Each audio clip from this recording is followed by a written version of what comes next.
आज आम चिकेन पकोड़ा करवा। चिकेन पकोड़ा तैयारी करने मु इच्छा कली कारण यूट्यूब रे मु पुणे वीडियो देखिली सब जाक फेक किसी माने भल लगुनि से चिकेन पकोड़ा करवा भाविली।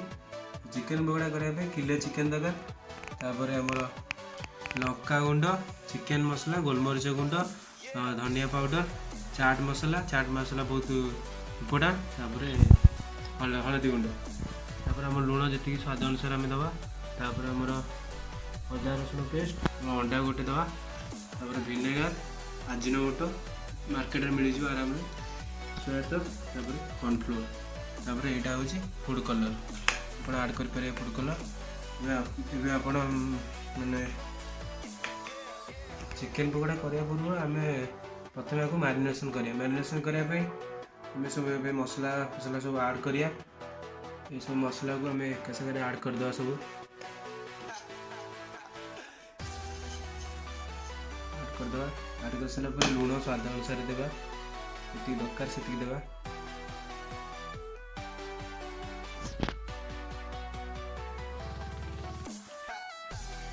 अदा रसुण पेस्ट पकेवा किले चिकेन पे आप एतिकी देवे यदि 500 ग्राम चिकेन करेंगे से अनुसार आप करेंगे रसुण अच्छी दीटा अढ़ाईटा आप ने अंडा पकेबे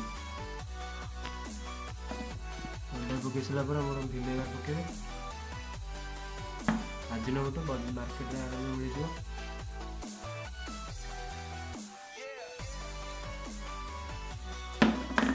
सोया सॉस पकेबा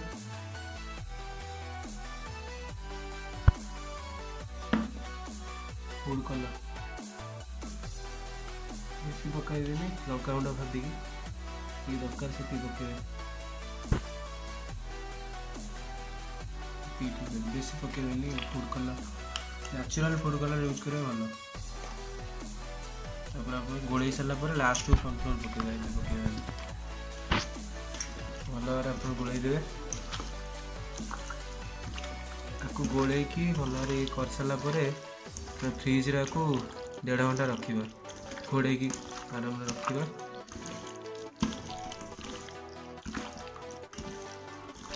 किसी असुविधा है आप कमेंट करके मत कहींपर कौन असुविधा हो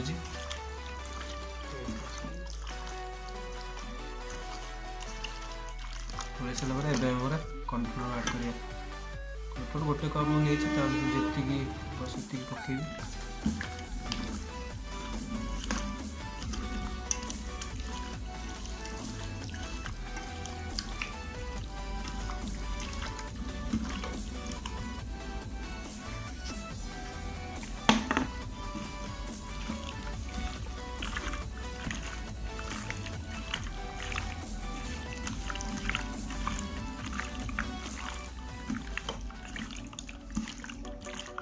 भल भाव गोल देवे आपको भल भाव मिसई गोल देवे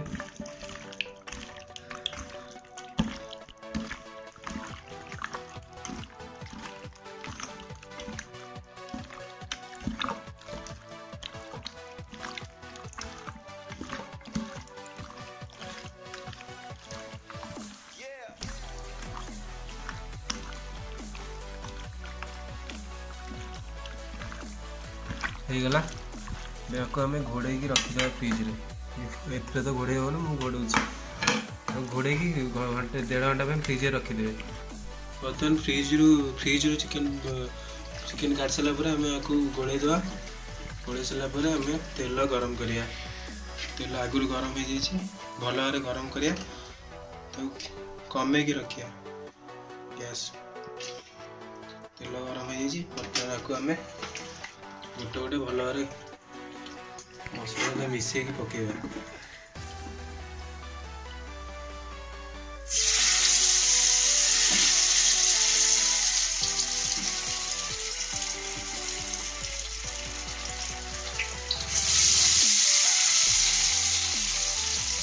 भल भाव मसला सहित मिसई पकेबा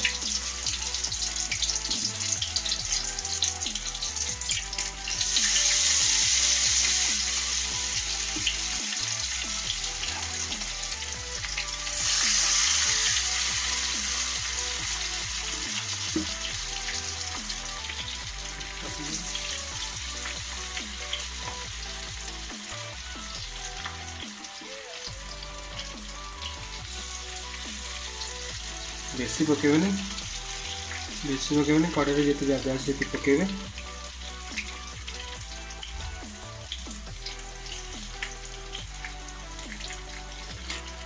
ତାକୁ କମେଇକି 5-10 ମିନିଟ୍ ଛାଡ଼ିଦେବେ।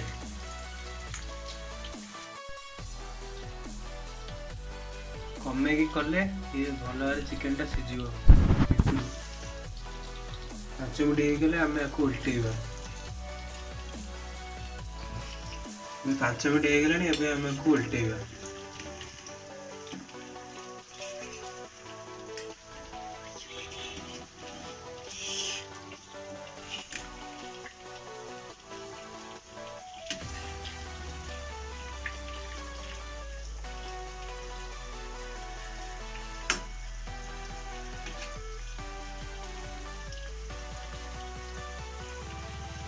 ସବୁଯାକ ଉଲ୍ଟେଇ ସାରିଲା ପରେ ପୁଣି 5 ମିନିଟ୍ ଅପେକ୍ଷା କରିବା।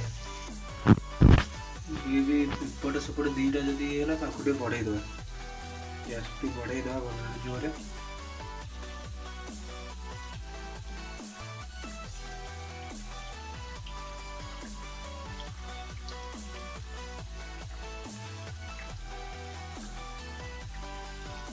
ମୁଁ ଶୁଣିଛି ଓଡ଼ିଶା ଲୋକମାନେ ଅଳସୁଆ, ଯଦି ଆପଣ ଅଳସୁଆ ନୁହଁ ତେବେ ଚ୍ୟାନେଲକୁ ଟିକେ ସବସ୍କ୍ରାଇବ୍ କରିଦେବେ, କଷ୍ଟ ହେବନି, ସାଙ୍ଗେ ସାଙ୍ଗେ ହେଇଯିବ।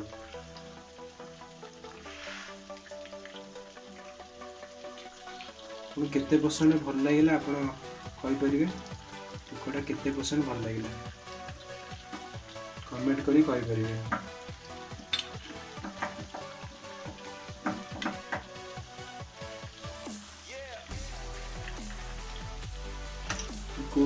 ଏବେ ଚାରିଆଡ଼ୁ କଳା କଳା ଦେଖାଯାଉଛି ମାନେ ହେଇଗଲାଣି ଭଲ ଭାବରେ। ଏବେ ଆମେ ଆକୁ କାଢ଼ିଦେବା।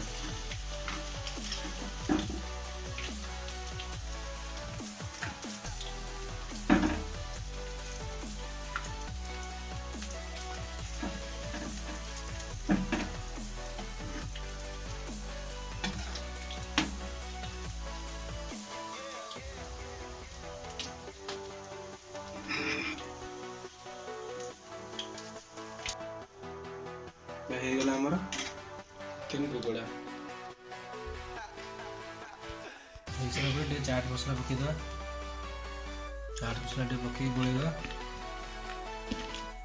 ହେଇସାରିଲା ପରେ ହେଇଗଲା ଆପଣଙ୍କର ଚିକେନ ପକୋଡ଼ା, ପୁରା ଦୋକାନ ଭଳିଆ ଲାଗିବ। କେତେ ପରସେଣ୍ଟ ଭଲ ଲାଗିଲା ଆପଣ କମେଣ୍ଟ କରି କୁହନ୍ତୁ। କିଛି ଅସୁବିଧା ଥିଲେ କମେଣ୍ଟ କରି ଜଣାନ୍ତୁ। ଆଉ ଚ୍ୟାନେଲକୁ ଦୟାକରି ସବସ୍କ୍ରାଇବ୍ କରିଦିଅନ୍ତୁ, ଲାଇକ୍ କରନ୍ତୁ, ସେୟାର କରନ୍ତୁ।